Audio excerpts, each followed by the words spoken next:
The Ohio Harness Horsemen's Association presents Freshman Focus, a look at 2-year-olds in training across the Buckeye State.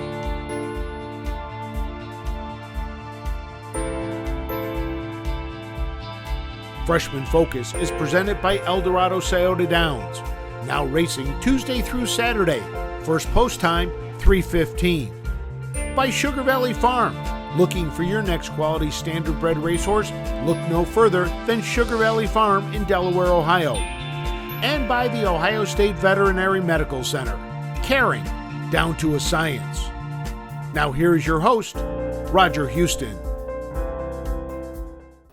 Welcome to another edition of Freshman Focus. Today we're in Delaware, Ohio, in the Little Brown Jug Barn to talk with trainer Todd Luther. After this message, we'll return for that sit-down interview with Todd Luther. Athletes, they come in all shapes and sizes. They catch, they leap, they run. Some athletes even come with 4 legs and paws and hooves.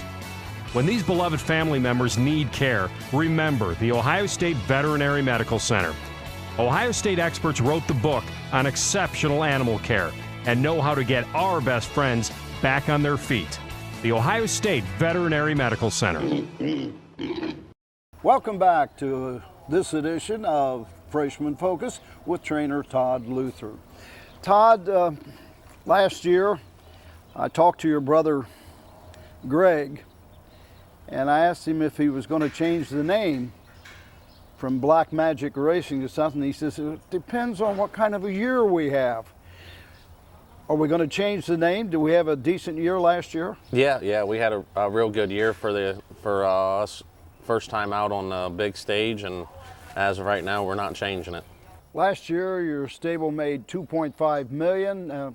Was it a good and decent year? Oh, by far.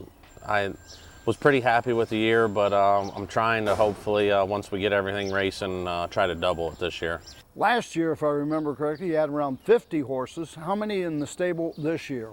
We're right around 80, give or take a few horses. With 80 horses this year, you've kind of had to split your operation between Winner's Circle and here at Delaware. Yeah, we didn't have enough stalls down there at Virgil's there at Winners, and they're building a new barn, so we're going to take most of that. Your 2-year-olds basically are stabled up here in the Little Brown Jug Barn. You keeping them all together? Yep, that keep them together so they can train, stay in the sets they've been, and when that barn's built, hopefully by the end of July, and then we'll move them all down there. How many 2-year-olds do you have all told? I believe 25 now that we've knocked a few out, shut a few down, so we're around 25. Now, principally Ohio breds? For the most part, I think at least half of them are Ohio. The rest are Pennsylvania and New York and Jersey and Indiana. We're a little bit everywhere. The horses we're going to look at today, you chose 12. Leave that up to you. Do you consider these your best 12 Ohio breds? Yep, for sure. Those are my best ones. Of those 12, you got 4 down by the seasides, you got 4 Fear the Dragons, you got 1 each of Pet Rock, Uncle Peter, Long Tom, and McCardle. Did you have many down by the seasides last year? Yeah, we had probably around the same, 4 or 5, and some of them worked out, some of them were a little sore, but I was still happy with them. They come back pretty good this year. What about Fear the Dragon? We didn't buy many of them last year. This year we kind of dipped into them. They were bigger, stronger this year, so we figured we'd give it a shot. We're always concerned about pricing. Does Black Magic Racing worry about the price, or does Greg have an open? He's always got an open checkbook, but this year I told him we need to, we kind of got together and figured, try to put a cap on a few of them and spread the money out and get more More, quality, I think. Does he scare you every once in a while when you go to the sales with him? Every sale we go to, because I don't know how crazy he's going to get. And you never know, he just may walk into the barn this morning and say, hey, listen, I picked up this horse the other day, didn't I? I get those phone calls every night, so he's always, we're always looking to buy horses, and I think I had one show up yesterday and one showing up today, so. Do you think you have a larger stable than the 80 that you got this year? If we have a good year, I think we could be up around 100 or more next year. 5 years ago, 4 years ago, how many horses were you training? 20. 20. Are you able to handle the pressure? We talked about that last year. Yeah, last year was a little tough, not being on the big stage and trying to have these things ready, but this year I think we're ready for it. Do you have a big say in who you choose, or you leave it basically up to Greg? No, we get together and decide. We look at pedigrees and videos, and I'll pick some, he'll pick some, and then we kind of just go from there. Is it a good feeling to realize that if you really want one, you're going to get it? Yeah, he definitely will. That's a good thing to have, but also a bad thing, I think. If they don't work out, then it's kind of a. Now, a couple years ago, he went into the fact of getting some older horses to race. Do you have a good contingent of older horses on the national stage? This year, I think we do. As long as they all stay sound, they're all qualified, getting ready to start racing, and just waiting on July to come around. Your principal driver, it seems like this year, has been Trevor Smith. So what about Trevor? He's very good at what he does for as young as he is. He listens. He puts horses in great spots, and I know I have a horse to race the following week. when he's behind them. You showed you've got a lot of faith in him because you put him on the big stage down at Red Mile last year. Last year with Katie, he drove her all year. He knew her, and he got us that far with her, so why not give it a shot? Well, Todd, we thank you for being with us on this sit-down interview this morning, and we're going to take a look at the horses that Todd has selected for his freshman focus, the 12 trotters and pacers on his list, after these important messages. Looking for your next champion? Look no further than Sugar Valley Farm in Delaware, Ohio. Sugar Valley's lineup of stallions include world champion Down by the Seaside, Lather Up, the fastest horse in harness racing history, Little Brown Jug champion Well Said, Catch the Fire, Marseille, plus the newest stallion of the Sugar Valley lineup, Mission Accepted, and returning to Sugar Valley Farm, Creatine. Sugar Valley Farm, the home of champions. Racing is back at Eldorado Scioto Downs. Catch the excitement all summer long. Live racing every Tuesday through Saturday afternoon. First post time is 3:15. Mark your calendar to see the future stars with a $150,000 Next Generation July 4th. 2-year-old trotters and pacers begin their careers in the next generation. Horse players earn points with a new Caesars Reward program. Eldorado Scioto Downs. Live racing is back. Welcome back to Freshman Focus with trainer Todd Luther. Todd, this is your pet dragon by Pet Rock out of Dragonfly Arcade by Dragon Again. Have you had other pet rocks in your barn? Yeah, we've had a couple homebreds and a couple fillies that we've had in the past. How's Pet the Dragon doing? She's actually been pretty good. She's not real big, but the Pet the Dragons, most of them aren't, but she's done everything I've asked, and I think she'll be a nice little horse around the races this year. Has she caused you any headaches yet? A lot when she first was breaking. She was very, very tough to break, very moody. We were warned that when we bought her, but she's turned out of that. Now, is that a Pet the Dragon trait or just her, you think? I think it was her. We bought her private from the Keys when they had their dispersal, and Eric that runs the farm there, he told me when we were looking at a few that she was very tough, and he was not lying about that. Yeah. Has she kind of improved from that situation? Oh yeah, yep. When we first broke her, she liked to be on her hind legs more than all four legs. So, but now we're going right forward with her. Plus a lot more attention paid to her. Yep. And now that we've got her in a routine, she's come right around. This is Pet the Dragon by Pet Rock. This is a 2-year-old filly pacer, Tara Pasta by Down by the Seaside, a Pasta Blue Chip by Air Major. Tara Pasta, is she a classic Down by the Seaside? Yeah, she now that we're going a little faster, she's starting to get a little hot, but re-rigged her a little bit. She's coming around, and we got her down at Lexington. This is was one of Greg's picks for the sale. When they're hot, can you change the equipment? Will that cool them down a bit? Yeah. Mini bits, ear hoods, ear plugs, just kind of. My thing, I kind of try to put them between horses so they get used to having horses all around them, so they can get kind of calm down. How's she been out on the racetrack of late? Good. She's probably one of my top 3 right now. So for the filly side, and hopefully she keeps going the way she is. Where did you get her? Which sale? Lexington. We got her down in Lexington. I think he might have gave 40 or 50. I can't remember. But she sure likes her job, that's for sure. Kind of like this filly, and you didn't have to pay an awful lot of money for her. No, and that's a good thing, and hopefully she ends up being like her dad, so that'll be a plus side. This is the 2-year-old filly Tara Pasta by Down by the Seaside. This is another big colt. Stormy Fear by Fear the Dragon, or Stormy Seduction by Well Said.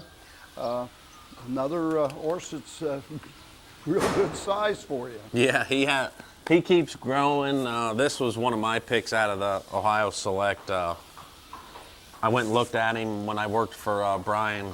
I sat behind his mom, and I really, really liked her. And I seen his size, so I figured if he has anything like his mom, we gotta get him. So Greg said, "All right." How's he been for you? Good. He was a little pouty at first. I ended up having to cut him, and then but ever since then he's turned right around, and he loves what he's doing. So this is a gelding then? Yep. We had to cut him. I think most of the dragons we've had to, but he's gotten better every time, and I think we've been right around, 210 with most of them, so he's been right there with them. What kind of a price tag? I can't remember what he was. I would guess, I think he was around 40 maybe. Mm-hmm. So you got a chance to make some good profits with him if he turns out to be pretty good. Yep. We're hoping.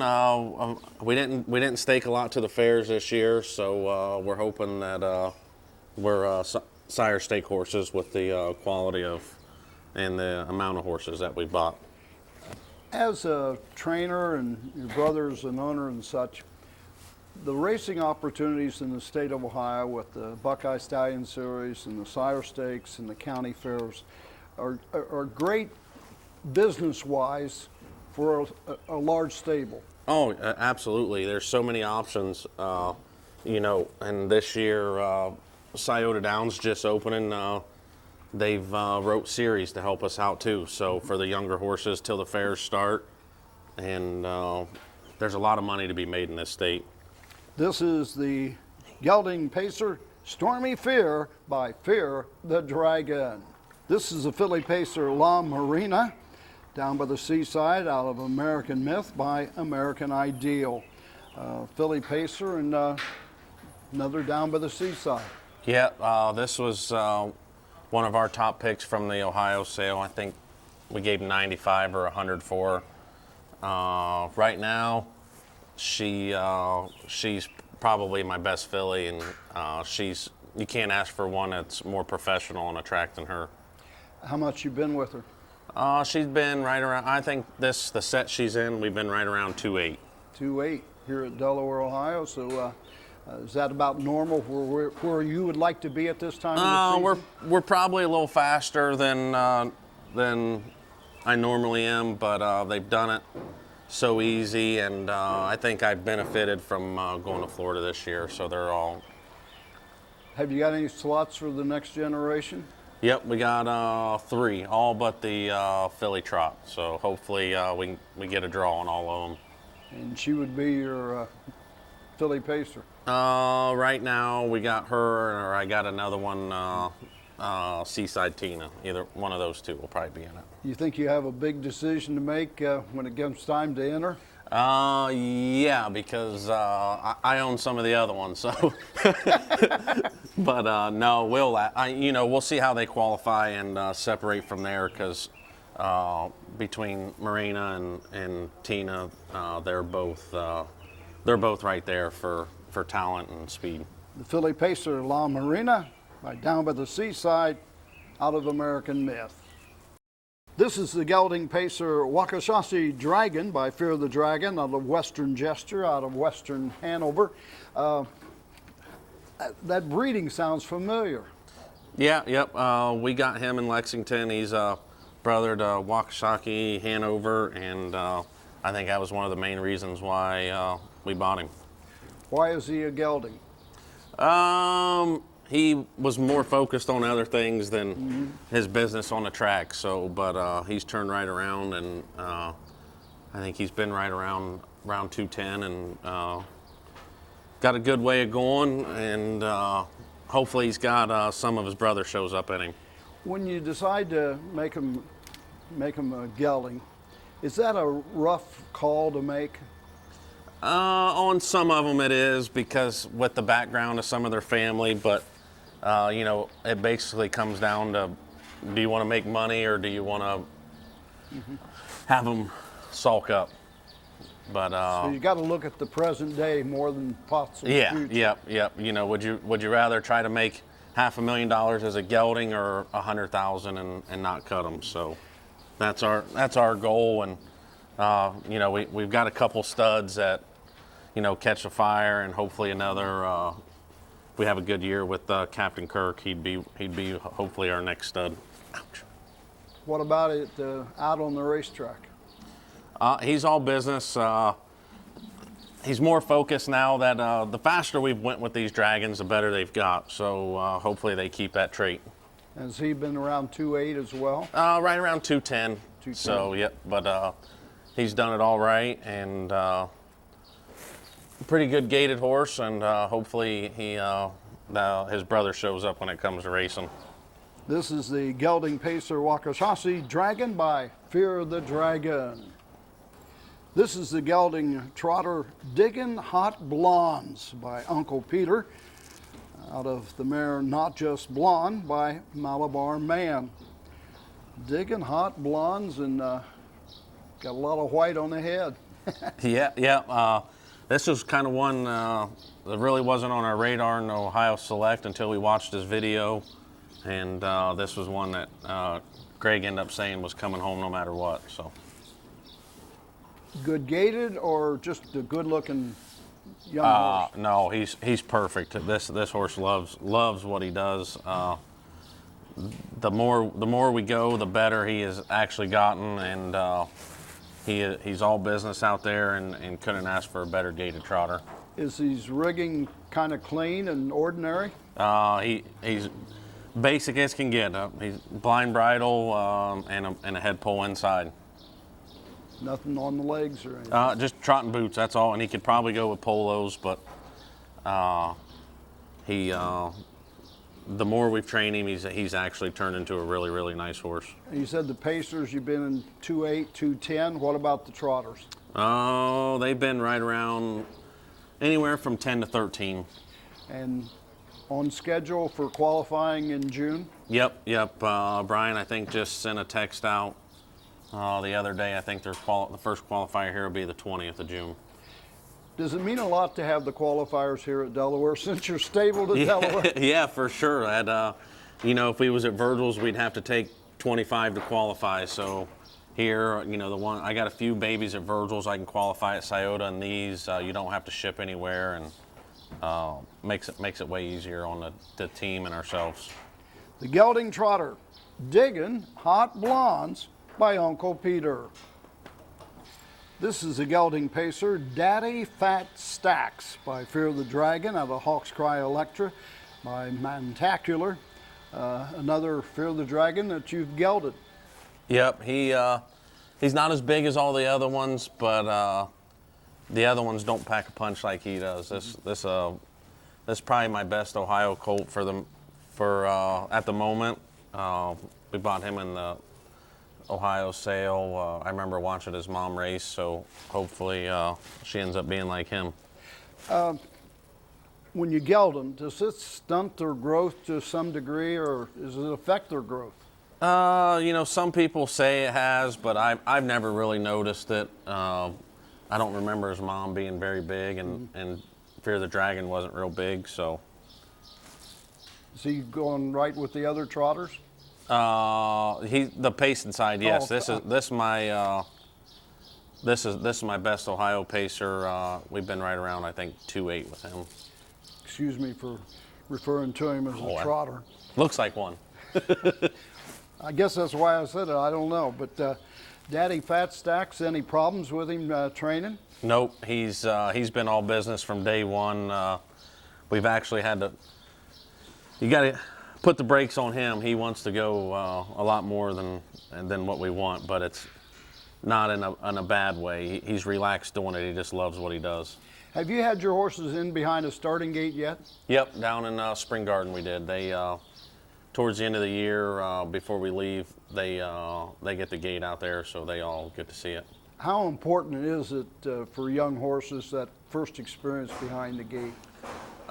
It could go good or bad. I think with the way they're all broke now before the sales, a lot of them are on the merry-go-rounds and stuff, so they kind of see a gate. And I don't think any of them had problems. I'd rather my pacers, if they see it, they see it. If not, I don't think it's as big deal as the trotters. I really like my trotters to see it. This is the gelding pacer, Daddy Fat Stacks by Fear the Dragon. This is the filly pacer, Seaside Show by Down by the Seaside out of the mare Bohemian Dancer by Arts Place. Got some pretty good breeding in that pedigree. Yeah, that's one of the reasons why we bought her. We bought her off of the Keys, again with Eric. When we went to look at a few other ones, he said, don't pass this one up. He thinks she'd make a good one. And right now, she's right there with the others. Not as aggressive, but definitely likes what she's doing. And hopefully she stays calm, but shows up when it's time to race. You used the word aggressive. Can you make them more aggressive? Of course, with bridle changes and bit changes, messing with rigging, I think you can. Are we at the point where you've got to start doing that, or will you wait till closer to the qualifying? For her, we'll wait till closer. I think she could get hot, but right now there's no reason. She's done everything the way we wanted and right on time. Any Down by the Seaside traits on this one? No, just maybe the size. Some of them will get hot, but she's got a great mouth, and hopefully she basic rigging, so hopefully she pans out for us. The filly pacer, Seaside Show by Down by the Seaside. This is the filly pacer, McBam by McCardle out of Scooch by Real Desire. Have you had many McCardles? In years past, we have. Everybody doesn't. They're not high on them, but they make good racehorses, and that's what we're hoping for her. She is pretty broad when you look at her head on. Yeah, she's been a big filly from day one. I was with Brian when he had her brother McRaven, and that's kind of what pointed me towards this. She's big and strong like him, and hopefully she ends up being about as fast as him. McBam, how's she rate with the other fillies? She's a little behind. You know, some of the McCardles can be tough to gate, but she's kind of got a little attitude. But she's getting better, and I think we've been right around 15 with her. I noticed when you speak about an attitude, it's almost like she didn't want you to put the halter on her. Yeah, she's gotten better that way. You know, she's a little funny going in and out of the stall. I got 2 head pulls on her. She hates both of them, but she needs them because she wanders a lot. Once you put the head pulls on them, usually stay with them? Yep, we do. You know, babies are always changing, but she's got 2. You know, she fought one, and then she starts running away from it, so we put 2 on her, and she's been good since then. Does the big filly make it a little harder to train? Not really. You know, everybody has their preferences. You know, sometimes when they're grown and getting bigger, you know, it could cause a little more soreness, but you know, like in her knees, she's had a little bit of knee troubles, but you know, nothing serious. This is the filly pacer McBam by McArdle. This is the colt trotter Rose Run Yowza by Long Tom out of Camelon Cami by Full Count. We know that you like the Full Count breeding back last year. I think you told us you really liked the Full Count line and such. Is this one of your first Long Toms? Yep, this was my first one that we bought. We didn't have any last year. We actually had his brother last year. He was my favorite all last year, and we got to the races, and he just started being, I would say, difficult. So we unfortunately had to sell him, and I seen this one in the Ohio sale, and his video. I told Greg that this one's got to come home. Now, Rose Run Yowza is still a colt. No reason to gelt him, or? No. This horse, he's been absolutely perfect from day one. He can be a little studdy, but we got him staked to absolutely everything. So hopefully we can go out of state with him too some. Is he listed as a black? I think they got brown, but Really? he's definitely black. It looks like to me. A little white in the head and such. Yeah. But he looks like a perfect stud colt. I mean, the forelock and everything. Yeah, he's built like a you know, like a brick. So, but his gait is absolutely something to watch. So hopefully it works out for him. Right now, he'll be the one going into next generation if he keeps it up. Rose Run Yowza by Long Tom. This is the filly pacer Seaside Tina by Down by the Seaside out of Posey Tina by Cam Luck. The last Down by the Seaside that we're looking at here, of course, today, and like the others? This is her and Morena are side by side with each other. This filly, been really high on her. We had her brother last year, Water Sports Team. We sold him. We liked him enough that we bought the mom from Keys so we could breed her to catch the fire, and we got her out of the select sale. Never dreamed she'd bring what she did, so when she brought, I think, 20 grand, I knew she had to come home. Yeah. Black Magic Racing getting into the breeding business? Oh, for sure. I think this year, I think Greg's got 15 mares that he bought to breed to fire, and hopefully, you know, I think he's going to be, he'll be right up there with Seaside, in my opinion, I think, with the mares he's been getting, and if he puts the heart in him that he's got, he's going to be something special, I think. You mentioned Catch the Fire. How near is he to getting back to the races? A couple weeks. We plan on qualifying him the 28th and shooting for the Battle of Lake Erie. This is Seaside Tina, filly pacer by Down by the Seaside. Well, that wraps up another edition of Freshman Focus. We'd like to thank Todd Luther, his second trainers, and all the caretakers for giving us a big part of their day for this edition of Freshman Focus. And we ask that you join us again next Thursday at 7 p.m. for another edition of Freshman Focus as we sit down and talk with Brian Brown.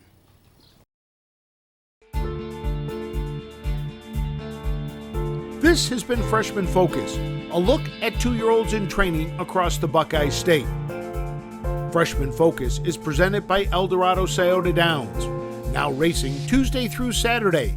First post time, 3:15. By Sugar Valley Farm. Looking for your next quality standardbred racehorse? Look no further than Sugar Valley Farm in Delaware, Ohio. And by the Ohio State Veterinary Medical Center.